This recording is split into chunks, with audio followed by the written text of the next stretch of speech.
fitness business nerds. What's up? Welcome to another episode of the Business for Unicorns podcast. I'm here with Mr. Mark Fisher. Mr. Mark Fisher, how's your week going? Oh, he's sprinting. She's sprinting down the hall as fast as I can. I know it's been a very Bowls gonna busy get me. week. Yeah, I Yes. feel like this week I feel like I'm being punished for not being here last week. Every week when I'm gone, I feel there's a line of people who want to talk to me that just kind of waiting. And I feel so bad that I just overload my schedule. Like, sure, I'll do 15 phone calls in a day. Yep. And Yeah. so, yeah, I mean, because I enjoy it. So like, it's nice. But at the end of the day, I'm like, wow, this was a long one. Mhm. All right, so we're recording this podcast in the middle of October. It's going to be released probably somewhere again in the middle of October, and we're coming upon the holiday season, which also Yes. means kind of the holiday marketing season. So what I want to talk about today is specifically about Black Friday. Right. I mean, it's a specific Mhm. time of year where people all over the world are making very specific kinds of offers that that people expect lots of savings this times of year. So maybe just Mhm. start with, why should gyms participate in a Black Friday tradition? Well, I think the first thing I'll say is if you want to make this very easy, just go to go.businessforunicorns.com/brainstorm and sign up for the unicorn site. And then you don't have to worry about any of this stuff. I'll just do it for you. We'll One of just the do it for things you. that our members get is they get part of it's top of mind is I just did the Q4 into Q1 marketing calendar. I'll just say people use marketing calendar to mean different things. I guess I tend to think of it more as a calendar of promotions, which is different than a content calendar or what you're posting on Instagram or your email content, though it is delivered as content in emails on Instagram. So it's part of what gets confusing. But I think part of our job globally is thinking through over the next, say, 3 to 6 months, what kind of offers are we going to be doing based on your service and your model and your bandwidth and your skills and your market based on the size of your list.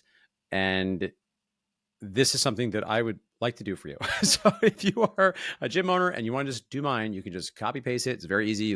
It's even designed. So you just put in one name and one gym name. It'll just automatically change. And then you can just you can just edit if there's things that you want to make in your own voice, which you should. And then you update the offer, because the offer, admittedly, that's the thing that's hard to do en masse. You all will have different offers. So that's the first thing I'll say. Back to the why they should be doing this. Well, the reality is this is a time of year where you can really, if I were like some might say stack cash, but Michael, I think the time I say stack cash, you can throw me out the window. Not that it's wrong. Use cash stackers, just It's the not my beginning of the vibe. end here. But you can make some money, which we want you to do well. Because listen, this is a time of year where if you can do big offers, people are typically thinking about spending. It's also no secret we're going into December, which tends to be slower for a lot of gyms. You tend to see freezes, you tend to see dips in utilizations. You also tend to see a lot of people start to terminate in December and into January, right? You old timers know January is not always a bonanza because you have new people coming in. But in December and January, a lot of people are considering maybe they're going to do something else, right? So we have an opportunity, I think, in one fell swoop to really drive a nice amount of cash flow near the end of the year when things are going to get a little slower. We have an opportunity to maybe make some offers. They're going to increase utilization during a time of year where things are slower. And we also have the opportunity to make the sort of offers to help get people set up to really go into the new year with a plan and make sure that you've got those people committed to their fitness. And of course, to the extent that it helps you, committed to your gym as the solution to help them achieve their fitness goals. So we could dig in a little bit more, but I think at a high level, that's how I think about it. Yeah, no, I think you're spot on, and I'll just reiterate the things that really stand out to me, which is it's a time of year where people plan to spend money, right? That people are putting aside money to invest both in themselves and their families and their health. And it's also a time when you as a gym owner are also seeing some freezes and some terminations. People towards the end of the year take a break over December, often through January, and maybe start coming back in February in a lot of markets. And so it's a chance for you to get some cash flow in the door before all those freezes or terminations take hold, and finish the year strong. So I think those are some reasons. Well, whether it's Black Friday or Cyber Monday or Small Business Saturday, whatever kind of tradition you want to jump in here, I think all those points still apply, which this is a unique moment where you would benefit for some cash flow and people are planning to spend. So why not jump in the pool and make a great offer? So let's just jump right in. What is a great offer? What is the kind of thing that would make a Black Friday really successful for folks? Mm-hmm. I mean, there's a few different ways one can look at this. And again, I want to once again preface it's a little bit hard to speak about this in a vacuum because there's a lot of things that go into this. And in a perfect world, I'd love, once again, I'd love the chance to come to my office hour and help customize this with you. But in general, I like to take a big swing here as far as the kinds of offers. That can look at a lot of things, but to give you some examples, well, what do you mean by big swing? Well, the first point I want to make is you might want to consider having different segmented offers based on your relationship with that part of your list. Longtime listeners know we tend to crudely break it down into three different sub buckets. You have your never been clients. These are people who you have a professional relationship with, but they've never come in and done a membership. You have your former clients who you have a different kind of relationship with. And this number, for better or for worse, is always getting larger every single month you're opening. So this number never got smaller, but that's okay because they're people you have a relationship with that presumably liked you at some point and didn't run away screaming. And then finally, you have your current clients. Now, if we're doing this simply, and for most of you, let's just do this simple. I might suggest let's have one offer for your former and current clients, or rather your former clients and your never been clients, and then a separate offer for your current clients, right? And we'll dive a little bit into what I think makes a good offer for both of those. And I would note that the downside of that is if you give away some of the complexity, in practice, if we're talking about taking a big swing, it's going to be unlikely for a never been client, as an example, to sign up for a year-long paid in full membership if they've never been with you. On the other hand, for a former client, that's not impossible. Now, again, that may or may not be the right fit, but the thing that I think gets a little bit challenging about Black Friday is if you're taking a big swing, you have to decide, okay, do I batch my former clients with the offer for my current clients, or do I batch my former clients with the offer for my never been clients? So I think in principle, an example of an obvious big offer is prepaying a year. Now, I don't typically like prepaids for a number of reasons. One of them, they obviously reduce your monthly recurring revenue for the following year. Number two, in practice, you really have to communicate what the terms are. It can get really sticky if you're not communicating that they can't, get their money back. You can decide, depending on how hardcore you want to be. Some gyms even have stipulations that there's no pauses and no freezes during the membership. You can decide whether that's true or not. I actually tend to be okay with that because to my mind, it's fine. I'm just getting the money up front. And not only and if that, the discount is steep enough, they're willing to give away some of those perks if their savings is strong enough. Yeah. That could be true, right? And in general, speaking of discounts, I mean, my thinking here for the most part is I actually think the tricky part is you don't want to give away the house. And that's why this one I think becomes so dangerous, is because with love, the end of a long day here, so I'll just be so direct with you, my love bugs. Most of you are just not charging enough money, that the business model's not making sense as is. So if you give away 15% off that, we're in real trouble now because you're already not really able to pay your bills at the current rate. So the good news is I don't think you need to give away the house. And admittedly, what I'm going to offer as something to consider is a little bit of mental accounting, but you could do something like prepay 2026 now and get December free, right? And what I like about this is you're getting people locked in now. I even like this for them psychologically because we have a plan for the new year. We are getting a cool value. And again, listen, if you do the math of it, right, I think that works out to like a almost 8% discount because essentially you're getting 13 months for the price of 12. Okay. So that's one option. And then I like to stack a little value on top of that for something that's not going to have a lot of hard costs. So, you can add some benefit on top of that that makes it even more valuable financially that doesn't have the same amount of hard cost for you, right? Because understand, if you deduct $500, let's say, off the cost of a year, that's $500 less dollars than you have.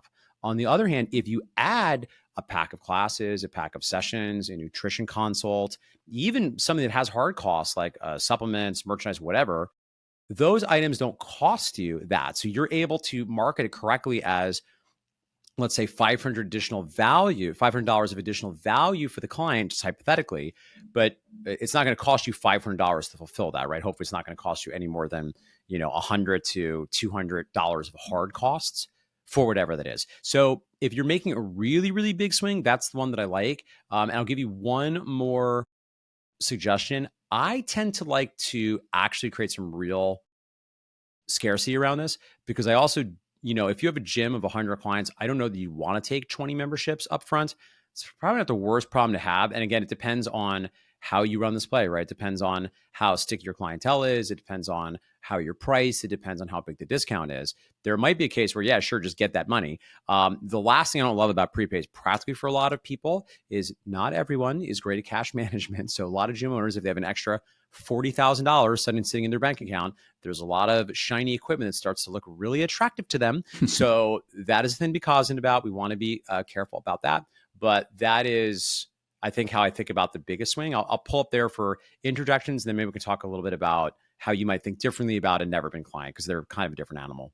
Yeah, no, I think that really is important. I think, first and foremost, I think that for folks who are new to doing a high amount of email marketing, I think one of the first things I hope you take away from this podcast, if you haven't heard us talk about it before, is having a really great segmented email list.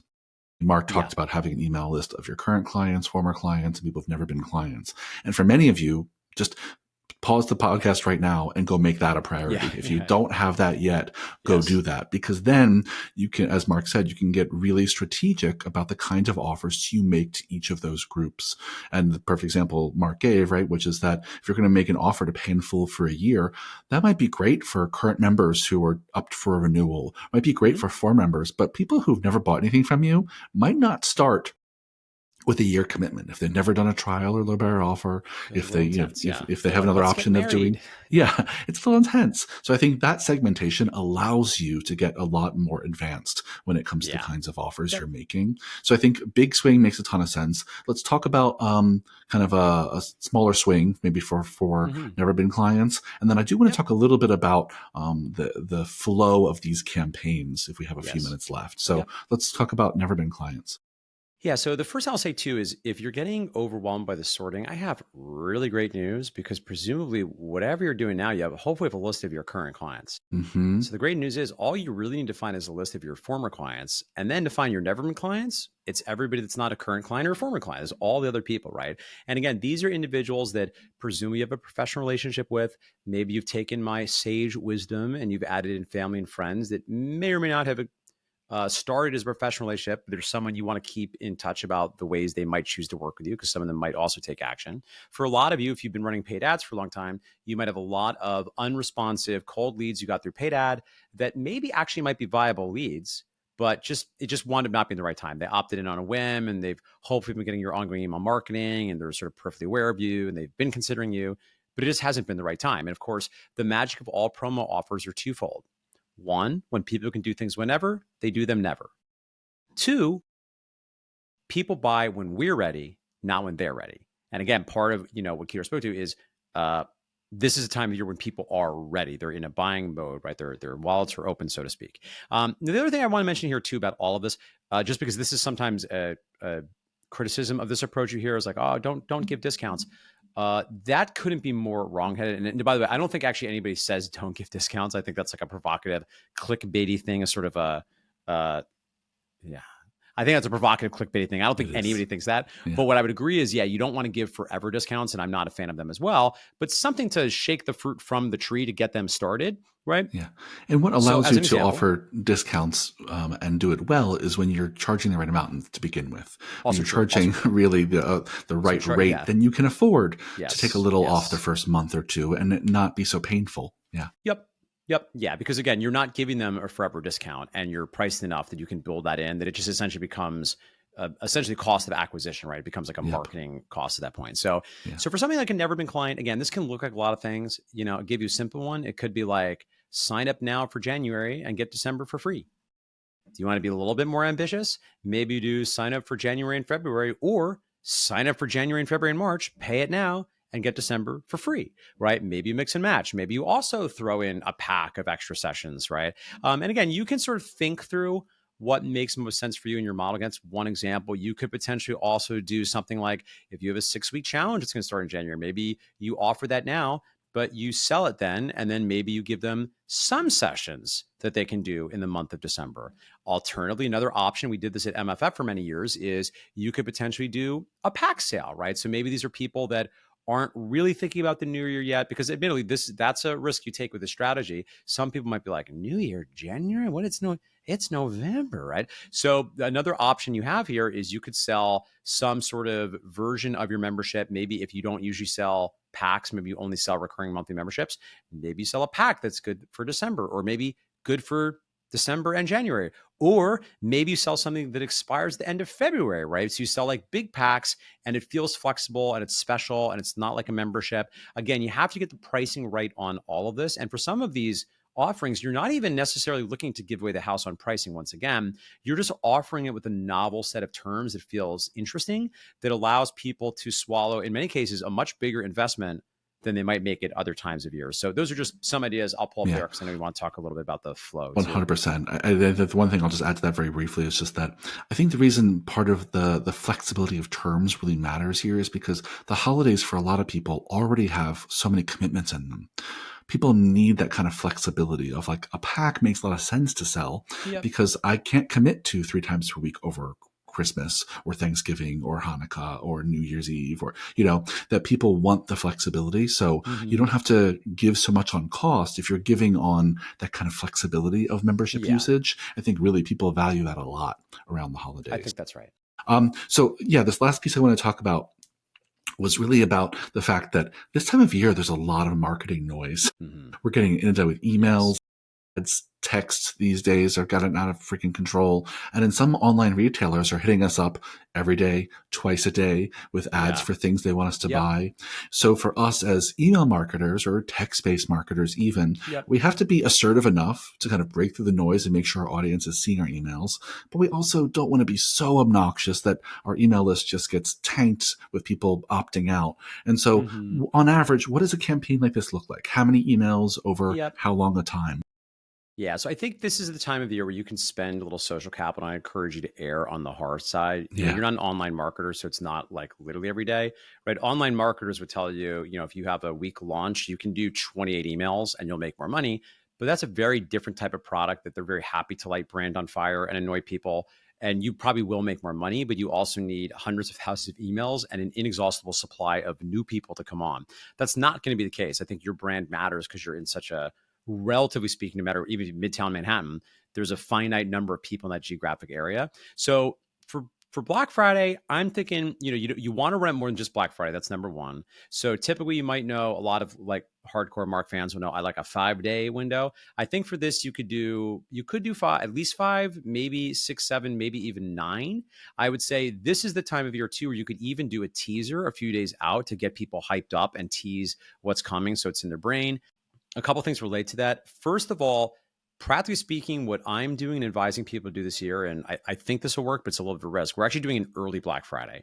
So we're not actually promoting it on Black Friday after Thanksgiving, to Kira's point, because there's going to be so much coming at you that we're going to start the previous week and have it end Wednesday before Thanksgiving. It's also of note, as somebody that's actually run gyms for many years, a lot of your staff are busy on the Friday after Thanksgiving. They're willing to help out, but they want to have that long holiday weekend. So I like to run it beforehand and then tease it several days before, I think is another good move. I think over that window, I'm going to do probably 3 to 4 emails. I'll probably do 2 to 3 texts, maybe 1 to 2 blast text. And then we'll do, at least 2 Instagram feed posts, maybe 3. I think you can get away with a story every day or every other day, driving people to it.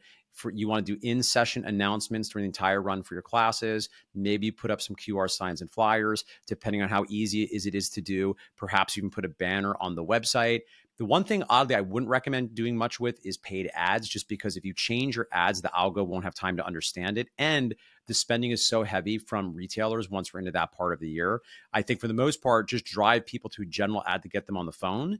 And then you can just sell them the Black Friday thing once you're in conversation with them. So it's important to understand there will be an adaptation of your existing follow-up sequence if people are coming in through your normal channels, because you have something extra exciting and special, and you want to be messaging that with your lead follow-up. Yeah. Great, great overview, Fisher. I think that's really helpful. I think the thing that I hope stands out to our listeners is that when this, 5 to 9 day window is over, there should be no one in your orbit who doesn't know this freaking offer exists. Yep.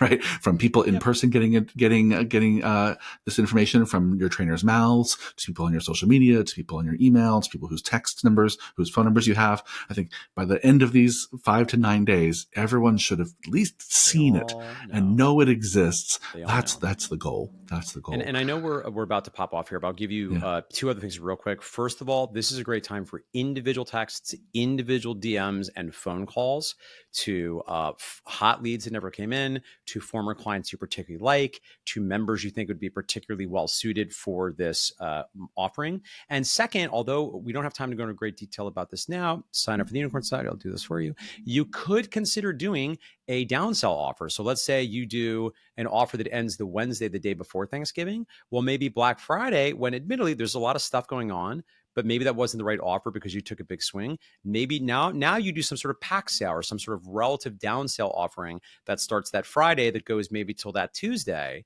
For the people that didn't want to do the big thing, maybe they'll do a smaller thing, right? And maybe part of that is perhaps even something like a utilization challenge you do in your gym, right? Something to sort of stay fit over the holidays with some sort of, workout goal that allows them to go to the holidays and enjoy their life and is reasonable, but still gets them not having to start completely all over once they're into January.